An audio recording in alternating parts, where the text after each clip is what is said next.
अस्सलामुअलैकुम, मैं हूं फरहान कुरैशी और आप देख रहे हैं हाउ टू गेट। तो एमएस वर्ड की आज हमारी जो है वो थर्ड क्लास है। तो तीसरी क्लास है।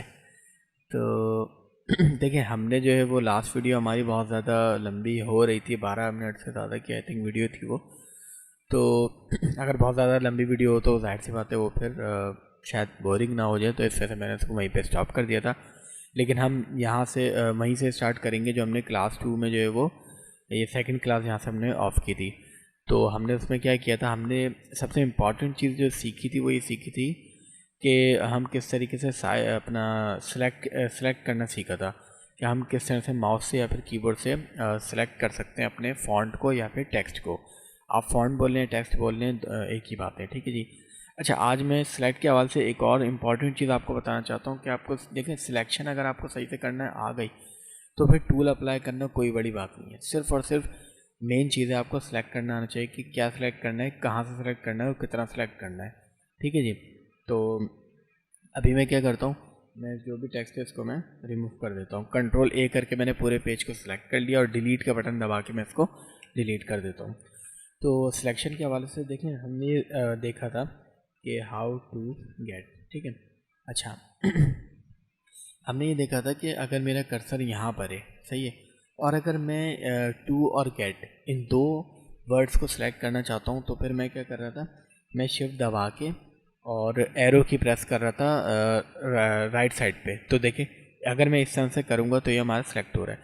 लेकिन देखिए, इस तरह से सिलेक्ट तो हो रहा है, और क्योंकि अभी बहुत कम मुझे अल्फ़ाबेट जो सिलेक्ट करने, तो इस वजह से हो रहा है, ठीक है, हो जाएगा। लेकिन देखिए, अगर हमारे पास बहुत सारा टेक्स्ट होगा और अगर मैं इसी तरीके से उसको सिलेक्ट करने की कोशिश करूँगा तो ये तो बहुत ज़्यादा टाइम ले लेगा। मिसाल के तौर पे मैं एक बहुत सारा टेक्स्ट आपको यहाँ पे ऐड करके दिखाता हूँ ताकि आपको आइडिया हो कि मैं क्या कहना चाह रहा हूँ। तो मैं एक डमी सा टेक्स्ट लूँगा, एक रैंडम सा टेक्स्ट लूँगा जो कि एम एस वर्ड में बाय डिफ़ॉल्ट यानी कि पहले से मौजूद होता है, जिसको हम यूज़ कर सकते हैं सीखने के लिए एम एस वर्ड को, या उस पर कोई फॉर्मेटिंग अप्लाई करके मैं आपको सिखाने के लिए, बताने के लिए उस टेक्स्ट को यूज़ कर सकता हूँ। वो टेक्स्ट आप कैसे हासिल कर सकते हैं, आप अपने कीबोर्ड से इज इक्वल टू का जो साइन होता है इसको प्रेस करें और आर ए एन डी आप लिखें, और पैरेंथेसिस के जो हमारे साइन हैं इनको आप ले लें, ठीक है, और आप एंटर कर दें। तो एंटर करते ही देखिए, हमारे पास ये जो है ये डमी टेक्स्ट आ चुका है, ठीक है। इस टेक्स्ट का कोई मतलब नहीं है, लेकिन ये हमारे पास जो एक डमी टेक्स्ट आ गया है ताकि मैं आपको अगर कुछ सिखाना चाहूँ और अगर मैं खुद से कुछ टाइप करूँगा तो वो कुछ अनशन अजीब सा कुछ टाइप हो जाएगा, ठीक है ना। तो ये एक बेहतर टेक्स्ट हमारे पास आ चुका है। अच्छा, मैं आपको सिलेक्शन का बताना चाह रहा था कि देखिए, अगर मैं यहाँ पे अपना कर्सर को लाता हूँ दूसरे पैराग्राफ में और यहाँ फॉर से, ठीक है, अब मैं ना यहाँ से लेके यहाँ तक के हिस्से को सिलेक्ट करना चाहता हूँ, किससे, कीबोर्ड से। तो देखें, अगर मैं उसी तरीके को अप्लाई करूँगा जो कि हमने देखा था शिफ्ट दबा के और राइट साइड पे, तो देखिए एक एक करके करूँगा तो कितना ज़्यादा टाइम ले रहा है। लेकिन अगर, क्योंकि अभी क्या कर रहा है, अभी सिलेक्शन हो रही है आपकी लेटर बाय लेटर, लेकिन अगर आप वर्ड बाय वर्ड सिलेक्शन करना चाहते हैं तो उसका आसान तरीका ये है कि अभी आप क्या कर रहे हैं, शिफ्ट दबा के उसको राइट जो की है आपकी एरो की उसको आप प्रेस कर रहे हैं। लेकिन अगर आप वर्ड बाय वर्ड सिलेक्शन करना चाहते हैं तो उसके लिए आपको ये करना होगा, आपको कंट्रोल और शिफ्ट दोनों को प्रेस करना होगा एक साथ। कंट्रोल यानी आपके कीबोर्ड पे जो CTRL का बटन होता है कंट्रोल का, उसको आप प्रेस करें, शिफ्ट को प्रेस करें, और फिर अब आप राइट, ये देखें, अब मैं एक एक करके जो है प्रेस करता जा रहा हूँ, ये आपका वर्ड बाय वर्ड सिलेक्शन होती जा रही है। पहले एक एक लेटर सेलेक्ट हो रहा था, अब वहाँ पर वर्ड बाय वर्ड सिलेक्शन हो रही है, ठीक है जी। तो इस तरीके से हमारा और ज़्यादा फास्ट हो जाएगा हमारा सिलेक्शन करना, ठीक है जी। तो सिलेक्शन का आई होप कि आपको बिल्कुल कम्प्लीटली सही तरीके से समझ आ गया होगा कि हम किस तरीके से कर सकते हैं। और देखें, अगर हमें फ्रॉम द डिफरेंट गैलरीज जो हमारा लिखा हुआ आ रहा है, अगर हम इसको दोबारा से वापसी करना चाहते हैं तो हम कंट्रोल शिफ्ट दोबारा से प्रेस करते हैं और वापस यानी कि लेफ़्ट एरो की प्रेस करते हैं। तो देखिए, इस तरह से वापसी हम सिलेक्शन को कर सकते हैं। कि गलती से हो सकता है हम कुछ ज़्यादा एरिया सेलेक्ट कर लें जो कि हमें नहीं सेलेक्ट करना था, तो हम इस तरह से बैक कर सकते हैं, ठीक है जी। यानी कि हमने सेलेक्ट करने के लिए कंट्रोल शिफ्ट और राइट एरो की प्रेस किया था, तो वापस करने के लिए उसको हमने कंट्रोल शिफ्ट और लेफ़्ट की को प्रेस किया, ठीक है जी। अच्छा, अब सिलेक्शन का कंप्लीट हो चुका है, तो अब हम क्या करते हैं, अब हम आप ये करते हैं कि हमने देख लिया था कि हम टेक्स्ट के कलर किस तरह से चेंज कर सकते हैं। मैं इस पूरे पैराग्राफ को सिलेक्ट करता हूँ और यहाँ से जो भी कलर लेना चाहूँ आपको पता है कि मैं ले सकता हूँ। ये मैंने कलर ले लिया, ठीक है जी। अच्छा, इसी तरीके से अब हम देखते हैं, हमने ये भी देख लिया था कि साइज़ को हम कैसे चेंज कर सकते हैं। अब हम फ़ॉन्ट के ग्रुप में ये देखते हैं कि हम फ़ॉन्ट फैमिली किस तरह से चेंज कर सकते हैं, यानी कि फ़ॉन्ट का स्टाइल किस तरह से चेंज कर सकते हैं। अब फ़ॉन्ट स्टाइल का मतलब ये होता है कि जैसे हम लोग हम लिखते हैं अपने पेपर वगैरह में, तो हम हर बंदे की जो राइटिंग स्टाइल होता है, जो राइटिंग होती है वो डिफरेंट होती है, सेम नहीं होती, ठीक है ना। कोई किसी की राइटिंग बहुत ज़्यादा अच्छी होती है, किसी की इतनी ज़्यादा अच्छी नहीं होती, मतलब मुख्तलिफ होती है थोड़ी। तो अब हमें क्या करना है, अगर हम चाहते हैं कि कंप्यूटर में भी इसी तरीके से हमारे पास मुख्तलिफ किस्म की जो है वो राइटिंग स्टाइल हमें मिल जाए और हम उस पर अप्लाई करें, तो उसके लिए हम क्या करेंगे, इसके लिए हम सिंपल ये करेंगे कि हमें जिस टेक्स्ट पे राइटिंग स्टाइल को डिफरेंट करना है, हम उसको सिलेक्ट करेंगे। और सेलेक्ट करने के बाद ये हमारी कैलिबरी जो है डिफ़ॉल्ट फ़ॉन्ट फैमिली है, फ़ॉन्ट स्टाइल है, इसके एरो पे क्लिक करेंगे। और देखें जैसे ही मैं माउस को होवर करूँगा, माउस होवर करने का मतलब ये कि माउस को किसी भी चीज़ पे, किसी कमांड पे, किसी फंक्शन के ऊपर लेकर आने को, उसके कर्सर को लेके आने को होवर करना कहते हैं। तो मैं माउस को नीचे की तरफ लेकर आ रहा हूँ, तो देखिए मैं माउस होवर कर रहा हूँ, डिफरेंट फ़ॉन्ट स्टाइल सेम, ठीक है ना। तो आप देखें राइटिंग जो मेरा ये पैराग्राफ है, इसकी भी जो राइटिंग स्टाइल है वो डिफरेंट होता जा रहा है, तो आप वाज़ेह फ़र्क जो है वो देख सकते हैं, ठीक है जी। तो देखें ये बाकी जो टेक्स्ट हैं उनके फ़ॉन्ट स्टाइल में और इसके फ़ॉन्ट स्टाइल में ज़ाहिर सी बात है बहुत फ़र्क आ चुका है, ठीक है जी। तो इस तरह से फ़ॉन्ट फैमिली आप जो अप्लाई, आगे भी सिर्फ इस पर अप्लाई क्यों हुई है, क्योंकि हमने सिर्फ इसी को सिलेक्ट किया था। अगर हम इसको सिलेक्ट ना करें, हम सबको सिलेक्ट करना चाहें, तो हम इस तरह से भी सेलेक्ट कर सकते हैं। और अगर आप चाहते हैं कि अपने पूरे डॉक्यूमेंट को एक ही साथ सेलेक्ट कर लें, तो उसके लिए शॉर्टकट की है हमारे पास कंट्रोल और ए को आप प्रेस करें तो आपका जो पूरा डॉक्यूमेंट है वो सिलेक्ट हो जाएगा। कंट्रोल ए जैसे प्रेस करता हूँ तो देखें जितना भी कुछ हमारे पास यहाँ लिखा हुआ सबका सब सिलेक्ट हो चुका है। तो अब मैं जो भी इस पर अप्लाई करना चाहूँ, अगर मैं इन सबकी फ़ॉन्ट फैमिली को सेम करना चाहता हूँ, मैं सेम कर सकता हूँ। मैं यही ले लेता हूँ, ये देखें, तो ये सारे की फ़ॉन्ट फैमिली जो है एक जैसी हो गई। लेकिन अगर आप चाहते हैं पर्टिकुलर पैराग्राफ या पर्टिकुलर ख़ास कोई वर्ड को, अगर मैं चाहता हूँ रीडिंग व्यू जो लिखा हुआ है इसको मैं खाली जो चाहता हूँ फ़ॉन्ट फैमिली इसकी कुछ और हो जाए, तो मैं क्या करूँगा, मैं इसको इस तरह से ले सकता हूँ, ठीक है। अच्छा, इसके अलावा हम इसे बोल्ड, इटैलिक और अंडरलाइन भी कर सकते हैं। यानी कि अगर मैं बी पे क्लिक करूँगा तो ये इसकी देखें शॉर्टकट की भी यहाँ पर आ रही है, आप चाहें तो इसको नोट कर लीजिएगा, ये बहुत अच्छी प्रैक्टिस रहेगी। कंट्रोल भी यानी CTRL+V, कंट्रोल भी करेंगे तो ये आपका बोल्ड हो जाएगा। आप टेक्स्ट पे ध्यान दीजिएगा, रीडिंग व्यू पे जैसे ही मैं इस पर क्लिक करता हूँ तो देखें थोड़ा सा ये मोटा सा हो गया, यानी कि थोड़ा प्रोमिनेंट हो गया, बोल्ड सा हो गया, ठीक है जी।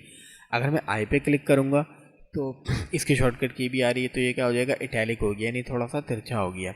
इसी तरीके से अगर मैं किसी टेक्स्ट को, इसको मैं इटैलिक हटाया तो मुझे अच्छा नहीं लग रहा, अगर मैं अंडरलाइन करना चाहता हूँ तो मैं इस पर यू पे क्लिक करूँगा, तो आप देख सकते हैं हमारे पास अंडरलाइन आ चुका है। और उसके बराबर में जो एरो की है इस पर आप क्लिक करेंगे तो इसमें अंडरलाइन की डिफरेंट स्टाइल्स आ रही हैं, यानी कि जो लाइन है, जो टेक्स्ट के नीचे एक लाइन आई है उसके डिफरेंट किस तरह डॉटेड लाइन आप चाह रहे हैं, डैश वाली अंडरलाइन चाह रहे हैं, जिस तरह की आप चाह रहे हैं जिगजैग वाली जो है वो आप चाह रहे हैं, जिस तरह की भी अंडरलाइन चाह रहे हैं वो आपके अंडरलाइन आ जाएगी। मज़ीद अंडरलाइन चाहते हैं मोड अंडरलाइन पे जा सकते हैं, और इसके अंडरलाइन का अगर कोई कलर करना चाहते हैं तो आप देख सकते हैं इसमें कलर भी कर सकते हैं, ठीक है जी। तो एक तो ये चीज़ हो गई। अच्छा, इसके अलावा हम देख लेते हैं और भी चीज़ें। मैं सिंपल यहाँ पे बहुत सारा टेक्स्ट हटा देता हूँ ताकि हमें थोड़ा सा काम साफ लगे। अच्छा, अब हमें क्या करना है, अब मैं आपको बताता हूँ कि बोल्ड, इटैलिक, अंडरलाइन हो गया, आपको करना आ चुका है, ये सारी चीज़ें आ चुकी हैं। अच्छा देखिए, हमारे पास ये ऑप्शन है एक टेक्स्ट लिखा हुआ है ABC और स्ट्राइक थ्रो का ऑप्शन। ये क्या काम करता है, ये काम ये करेगा, मिसाल के तौर पे आप देखते होंगे अक्सर जो है वो कोई सेल लगी होती है, कोई बचत का कुछ लिखा होता है कि 50% ऑफ, या फिर कहीं पे ऐसा होता है कि किसी प्रोडक्ट का, आप कहीं मॉल वगैरह में जाते हैं तो उसकी पुरानी प्राइस भी लिखी हुई होती है और नई प्राइस भी लिखी हुई होती है कि पहले ये जो प्रोडक्ट है, ये शूज़ या जो भी एक्सवाइजेड प्रोडक्ट है, ये पहले थी, मिसाल के तौर पे ये पहले थी 100 रुपये की और अब ये हो गई है 50 रुपये की, ठीक है जी। तो वो क्या होता है, लेकिन जो पुरानी प्राइस है वो उस पर क्रॉस साइन बना हुआ होता है, क्रॉस साइन होता है। लेकिन अगर आप वर्ड डॉक्यूमेंट में ऐसा कुछ शो करवाना चाह रहे हैं कि भाई जैसे कोई लेटर टाइप कर रहे हैं, आप किसी को ईमेल कर रहे हैं ऑफिस वगैरह में कि भाई ये प्रोडक्ट है हमारी और ये पहले इसका प्राइस इतना था लेकिन अब इतना हो गया, तो अब से आप जो है वो इस रेट पे आप उसको सेल करो, तो उसके लिए आप देखें, आप क्रॉस साइन नहीं बनाएंगे, बल्कि यहाँ उसके लिए हम यूज़ करेंगे स्ट्राइक थ्रो। हम 100 को सेलेक्ट करेंगे और यहाँ पे सिंपल इस पर क्लिक कर देंगे इस तरीके से। तो अगर आपको ऐसी कोई कंडीशन हो स्ट्राइक थ्रो लगाना हो तो आप क्या करेंगे, इसको सेलेक्ट करके सिंपल स्ट्राइक थ्रो का ऑप्शन है, इसको आप यूज़ कर सकते हैं। अच्छा जी, इसके अलावा आपने अक्सर देखा होगा कि अगर हम कोई फार्मूला लिखते हैं, जैसे कि H2O का फार्मूला तो यकीनन आप सबको पता ही होगा, लेकिन आप ये बताएं कि अगर मैं इस तरीके से लिखता हूँ तो इसको कोई फार्मूला फॉर्म में कोई पढ़ेगा? इसको बिल्कुल भी नहीं पढ़ेगा, क्योंकि हो सकता है कि वो उसको H2 की जगह H20 भी पढ़ सकता है। ठीक है जी, तो इसके लिए अब हम क्या करेंगे, क्योंकि फार्मूले लिखने का एक फॉर्मेट होता है, 2 जो होता है वो एक छोटा सा लिखा हुआ होता है H की बेस में, बेस की तरफ। ठीक है जी, तो हम क्या करेंगे, हमें 2 को जो है वो सब स्क्रिप्ट में हमें यूज़ करना है। ठीक है जी, तो इसकी शॉर्टकट क्या आ रही है आप ये भी नोट कर लीजिएगा। और सब स्क्रिप्ट बनाने के लिए आपको पता है कि जिसको आपको सब स्क्रिप्ट बनाना है उसको आपको सेलेक्ट करना होगा। सेलेक्ट करने के बाद आप उसको सब स्क्रिप्ट पे क्लिक करेंगे। तो जैसे आप क्लिक करेंगे तो देखें अब ये हमारा बिल्कुल हर कोई इसको जो है वो फार्मूला फॉर्म में ही पढ़ेगा। अक्सर आपने देखा होगा कि बहुत सारी जगहों पे वो आर का एक छोटा सा जो है वो लिखा होता है, या TM का आपने देखा होगा। तो मिसाल के तौर पे मान लीजिए मैं यहाँ पे लिखता हूँ माइक्रोसॉफ्ट। ठीक है, तो अब ये ट्रेड मार्क है और आगे मैं TM लिख देता हूँ, तो देखें इसको ट्रेड मार्क नहीं पढ़ा जाएगा, TM माइक्रोसॉफ्ट TM भी लोग पढ़ सकते हैं। लेकिन अगर ये छोटा सा सुपर स्क्रिप्ट के थ्रू लिखा जाए इस तरीके से, और अक्सर आपने ऐसे ही देखा होगा ट्रेड मार्क TM लिखा होता है या R लिखा होता है, या अगर कॉपीराइट का होता है तो C लिखा होता है। तो यानी कि आपको इस तरह से कोई भी काम करने की ज़रूरत पड़ती है कि जहाँ पे आपको किसी लेटर के बाद जो लेटर है वो आपको उसकी बेस में लिखना है, या फिर आपको उसके पावर के तौर पे लिखना है। जैसे कि मैथ में होता था, हमने इसको इसकी पावर एक तरह से बना दिया है, तो इस तरह से आपको कुछ करना है तो ये काम आप इससे सब स्क्रिप्ट और सुपर स्क्रिप्ट के थ्रू कर सकते हैं। जो नीचे की तरफ आप लगाएंगे वो होगा सब स्क्रिप्ट, और जो ऊपर की तरफ लगेगा वो होगा आपका सुपर स्क्रिप्ट। ठीक है जी, इसी तरीके से आप हाइलाइटर को यूज़ करना चाहें, हम हाइलाइटर को भी यूज़ कर सकते हैं। मैं सिर्फ गेट पे हाइलाइटर यूज़ करना चाहता हूँ, गेट को सिलेक्ट करूँगा और ये हाइलाइटर है तो मैंने इसको हाईलाइट कर दिया। हाइलाइटर के हमारे पास ये बहुत सारे कलर अवेलेबल है यहाँ पे, जिस कलर में भी आप हाइलाइटर को यूज़ करना चाहते हैं आप उस कलर में हाइलाइटर को यूज़ कर सकते हैं।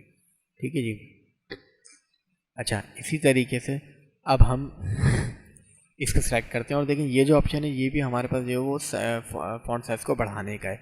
चाहे तो आप फॉन्ट साइज़ को यहाँ से बढ़ा लें, चाहे तो हम यहाँ से इसको बढ़ा लें। तो एक एक पॉइंट जो है ये बड़ा, दो पॉइंट सॉरी ये बड़ा हो रहा है, आप देख सकते हैं, बल्कि ज़्यादा ही। तो ये आपका इस तरीके से भी आप बढ़ा सकते हैं, और चाहे तो हम यहाँ से भी इसको फॉन्ट साइज़ को बढ़ा सकते हैं और यहाँ से कम कर सकते हैं। ठीक है जी, ये चीज़ें। अच्छा, उसके बाद मैं आपको बताता हूँ कि आप जो है जी, तो हम यहाँ पे कुछ पहले लिख लेते हैं। हम लिख लेते हैं हाउ टू गेट। तो देखें अभी मैंने जो हाउ टू गेट लिखा है ये हमारा सेंटेंस केस है। ये इसमें जो सबसे पहला लफ्ज़ है, जो पहला लेटर है वो हमारा कैपिटल है, बाकी सारे स्मॉल हैं। लेकिन अगर आप चाहते हैं कि आपका जो हर वर्ड का जो पहला लेटर है वो कैपिटल हो जाए, तो उसके लिए आप क्या यूज़ करेंगे? इसके लिए आप यूज़ कर सकते हैं अपना कैपिटलाइज ईच वर्ड। जैसे ही मैं इस पर क्लिक करता हूँ तो देखिए हर वर्ड का पहला लेटर आपका कैपिटल हो गया है। लेकिन अगर आप चाहते हैं इसको फिर से सेंटेंस केस करना, सेंटेंस केस कर सकते हैं। आप अगर लोअर केस करेंगे तो देखें सारे ही वो लोअर केस में कन्वर्ट हो जाएंगी। इसी तरीके से अगर आप अपर केस करेंगे तो सारे आपके देख सकते हैं हम अपर केस में होगा। इसी तरीके से टॉगल केस करना चाहते हैं तो आप टॉगल केस भी यूज़ कर सकते हैं।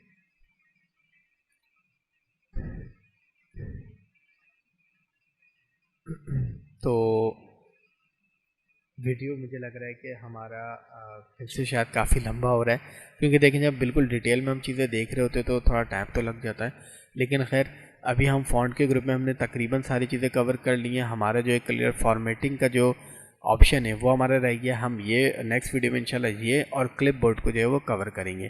तो तब तक के लिए अल्लाह हाफ़िज़।